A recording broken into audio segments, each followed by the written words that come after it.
Important event हो रहा है हमारा यहाँ पे एनसीसी के थ्रू। जो अभी आप एनसीसी से जुड़ गए हो, सीनियर डिवीजन भी था लेकिन एक सेकंड में तो साइक्लोथॉन को यहाँ पे और मेरठ जो 1857 है, 1857 से हमारा रिश्ता है मेरठ का, तो इनको करते हुए मैं फिर जो है कि आप लोगों को इस मूवमेंट पे बधाई देता हूँ।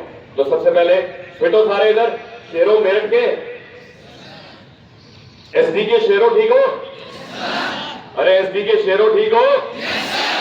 सबसे इंपॉर्टेंट है जिंदगी में अपने आप को शेर मानना। अदरवाइज तो आप ऐसे बैठे हो, जिस दिन आपने देख लिया कि आप शेर हो तो आपके एक्शन, आपकी इंटेंट उसी हिसाब से हो जाएगी, और जो उस हिसाब से हो जाएगी तो इंपॉर्टेंट होता है। बैठे तो नीचे बहुत हैं, कोई ना कोई एक आगे लीडर हो जो उनको आगे लीड कर सके, तो वो लीडर आप सबने बनना है। आज मतलब कि जो विकसित भारत है, जो आगे बढ़ता भारत है, उसमें 1, 2, 10 शेरों की जरूरत नहीं है। कितने शेरों की जरूरत है? सारे शेर चाहिए, समझ रहे हो? अरे समझ रहे हो? All of you are tiger, तुम सारे टाइगर हो। जब ये कन्विक्शन तुम में आएगी कि हम किसी से कम नहीं है और हम सब टाइगर हैं, तो विश्व की कोई भी शक्ति इसको रोक नहीं सकती, इसमें मुझे कोई डाउट नहीं है। समझ रहे हो? अब जो है कि 2 इंपॉर्टेंट बातें मैं तुम लोगों को इससे शेयर करना चाहता हूं। तो में से बहुत सारे लोग होंगे जो मैं हर जगह पे बोलता हूं और ये बहुत इंपॉर्टेंट भी है। तो ये बताओ कि क्या देश को की सेवा करने के लिए, अपने गांव की सेवा करने के लिए या कहीं के लिए क्या आपको वर्दी पहननी जरूरी है? बहुत अच्छा। तो अगर आप लोगों ने पहले ही बोल दिया है तो फिर मैं इस पर ज्यादा मतलब की बात नहीं करूंगा, डायरेक्ट मैदान में आते हैं। तो serve the nation, you don't have to wear the uniform, be a soldier at heart. दिल तुम्हारा सोल्जर का होना चाहिए। कहने का मतलब यह है कि जो भी काम आप कर रहे हो, जिस जगह पे भी दिया हो, वो अच्छे से करो। चाहे आप जो है कि अगर फोटो ले रहे हो, अच्छे से फोटो लो। अगर किसी ने माइक लगाया तो ढंग से लगाओ। किसी ने अगर साफ सफाई की है तो ढंग से करो। अगर आप टीचर हो तो अच्छे से पढ़ाओ ताकि ट्यूशन ना पढ़ना पड़े।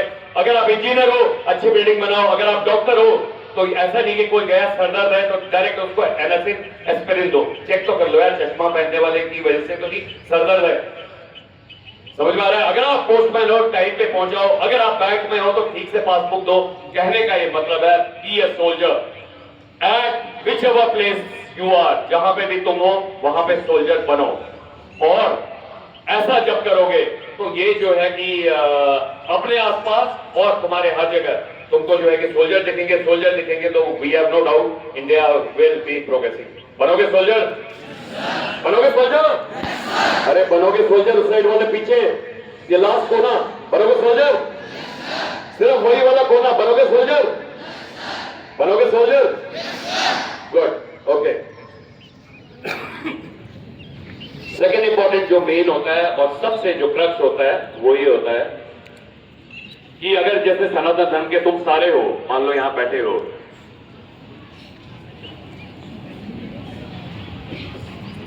सबके पास पैसे हैं, बैग रेडी है, सिविल कपड़े लगाए हैं। तो मान लो तुम ये गेट से बाहर गए, गेट से बाहर मतलब अपने स्कूल के गेट से बाहर गए, तो तुम्हारे पास पैसे हैं, ड्रेस है, सब कुछ रेडी बैठे हैं, सिविल कपड़े, तो कहीं घूमने जाना है, तो क्या आप जा पाओगे? पैसे जेब में हैं, 2-3 दोस्त हो, तो सबसे पहले इंपॉर्टेंट क्या है? चेक करना ना कि बाएं जाने पे कहां पहुंचोगे? शिव चौक की तरफ और हनुमान चौक की तरफ। दाहिने जाओगे तो कहां पहुंचोगे? किधर पहुंचोगे?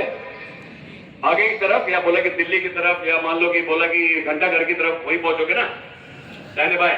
तो जिंदगी में देखो ये कहने का है, लेकिन सबसे इंपॉर्टेंट है, ये सारे सुन लो इधर जितने शेर बैठे हुए हो, सबसे इंपॉर्टेंट है लक्ष्य पे वही पहुंचता है श्रीमान जिसने डिसाइड कर लिया है कि जाना कहां है।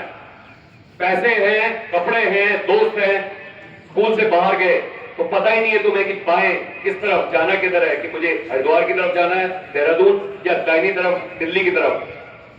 तो उतना तो छोड़ दो, ना घंटाघर पहुंच पाओगे, न जो है कि बोला कि अपना कंपनी बाग, गांधी बाग की तरफ जा पाओगे। समझ में आ रहा है?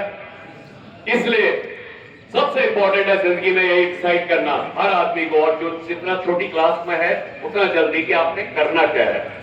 अगर आपने डिसाइड कर लिया करना क्या है तो चांसेस हैं कि आप अपने गंतव्य और लक्ष्य पे हमेशा पहुंचोगे। समझ में आया? समझ में आया?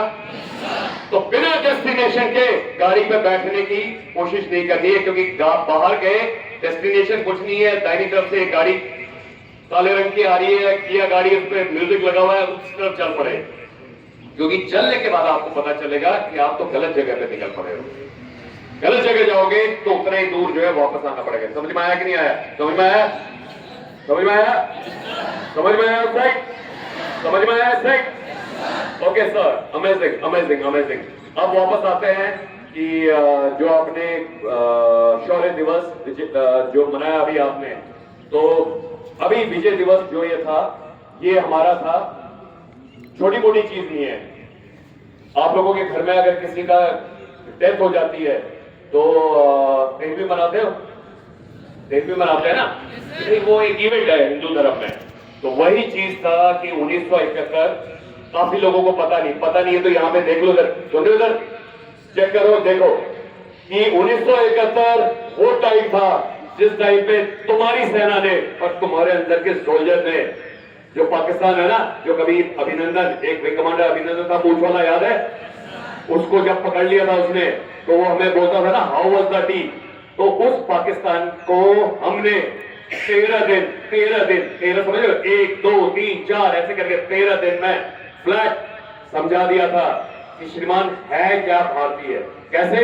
उसको जो है ईस्ट पाकिस्तान, मतलब कि जो है, जो पहले बांग्लादेश था, तो पहले वो पाकिस्तान के दो, पहले तो भारत एक ही था, पूरा अखंड भारत था।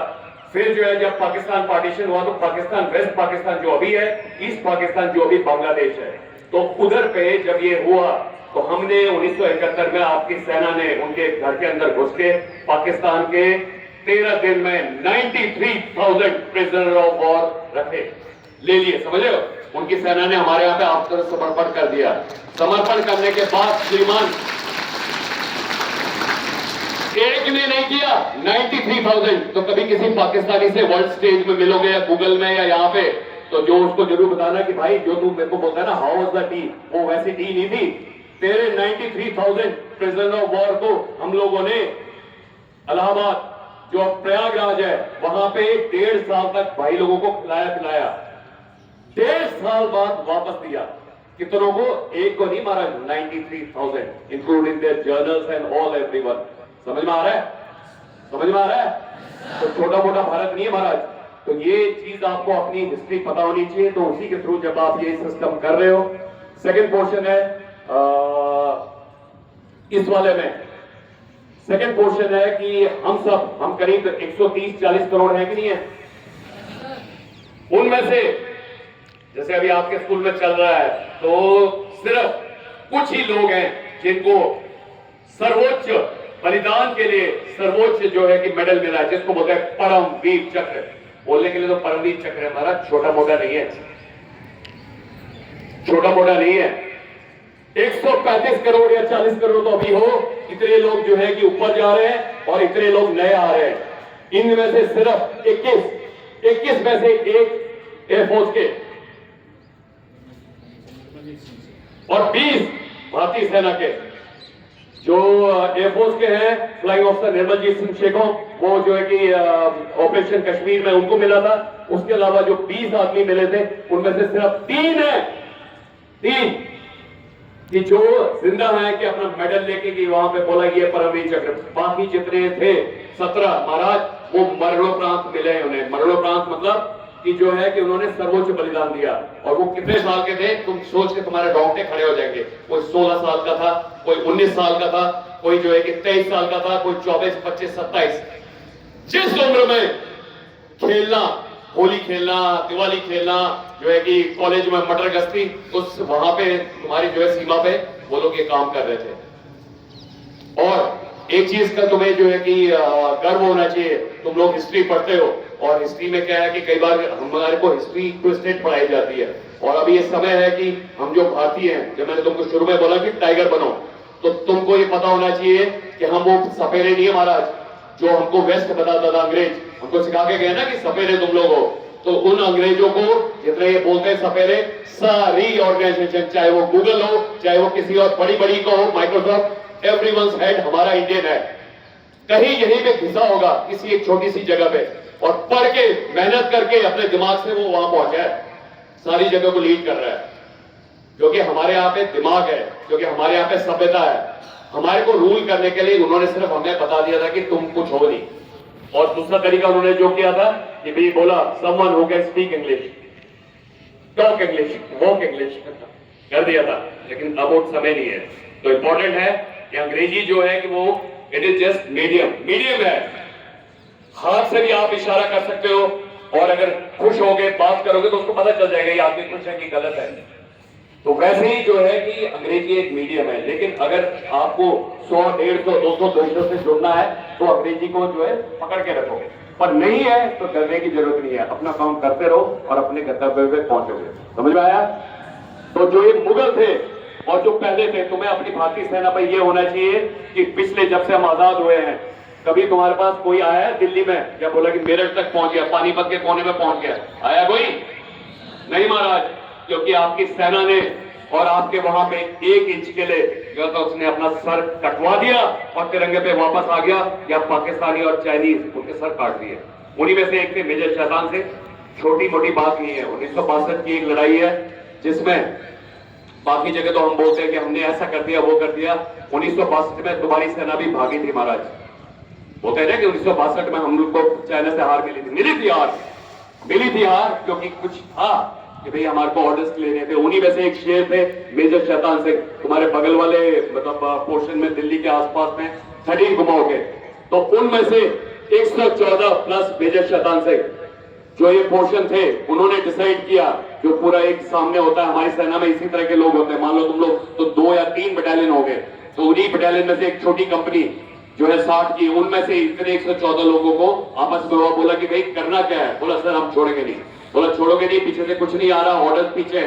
बोला नहीं सर, चाइनीज को दिखाते हैं कि क्या होता है। और बिलीव यू मी, मैं वहां गया था जो है कि जब मैं यंग ऑफिसर था, मतलब पहली पोस्टिंग मेरी लेह लद्दाख और सियाचिन ग्लेशियर में हुई थी। सियाचिन ग्लेशियर है वर्ल्ड का कोल्डेस्ट ब्लडीएस्ट और जो है कि हाईएस्ट बैटलफील्ड, 23,000 फीट, जहां पे जो है कि पाकिस्तान का गोला गिरता है पता ही नहीं चलता। तुम लोग जो बर्फ बना के खेलते रहते हो ना महाराज, वहां जब जाते हो तब पता चलता होता क्या है। उन्हीं में से जब मेरे को रेजांगले में जाने का मौका मिला तो पूरे के पूरे रोंगटे खड़े हो गए। रोंगटे, समझ रहे हो?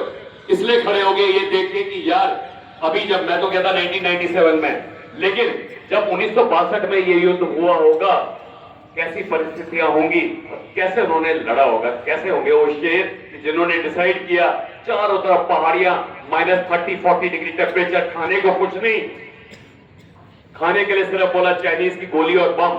फिर भी उन्होंने बोला कि हम जो है अपनी धरती को छोड़ेंगे नहीं और इन चाइनीज को सिखाएंगे। और उन वीरों ने सिखा दिया।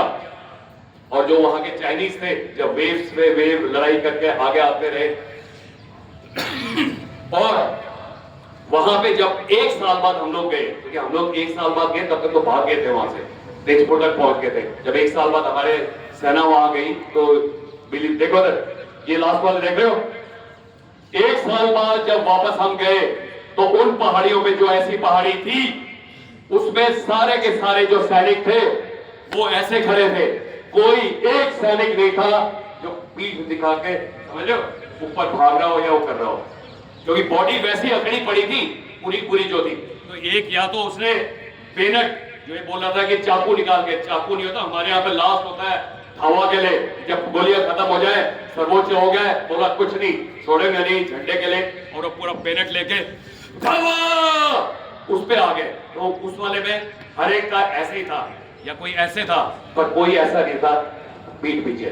जब मैं उस पहाड़ियों पे गया तो रोंगटे खड़े हो गए और तुम्हारा ऑटोमेटिक वो हो जाता है कि देख के यार ऐसे भी वीर रहे होंगे। तो हमारे पूर्वज कौन है? मेजर शैतान सिंह, समझ रहे हो कौन हमारे पूर्वज? हमारे पूर्वज है चाणक्य, हमारे पूर्वज है चंद्रगुप्त, हमारे पूर्वज है श्री कृष्ण।